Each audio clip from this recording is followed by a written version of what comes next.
దూకుడు పాటల దర్శకుడు ఎస్ఎస్ తమన్ 13 ఏళ్ల తర్వాత మళ్లీ మేకప్ వేసుకున్నారు.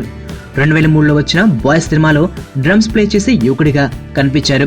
ఇప్పుడు Sri Venkateswara movie makers banner పై Sai Dharam Tej, Larissa Bonesi, Mannara Chopra hero heroine గా రూపొందిస్తున్న తిక్క చిత్రం కోసం తమన్ కెమెరా ముందుకు వచ్చారు. సునీల్ రెడ్డి డైరెక్షన్ లో వస్తున్న ఈ సినిమాలో గెస్ట్ రోల్ చేశారు. సాయిధరం తేజ్ తో కలిసి ఉత్సాహంగా డాన్స్ చేశారు. హైదరాబాద్ లోని ఓ స్టూడియోలో వేసిన ప్రత్యేక సెట్ లో వీరిద్దరిపై హాట్ షాట్ హీరో అనే పాటను చిత్రీకరించారు. ఈ విషయాన్ని తమన్ ట్విట్టర్ లో తెలిపారు. ఫోటోను కూడా పోస్ట్ చేశారు. అందులో Thaman look అదిరిపోతోంది.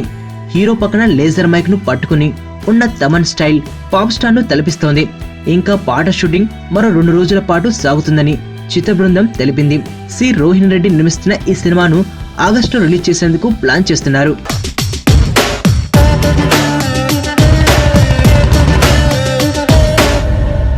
But for a change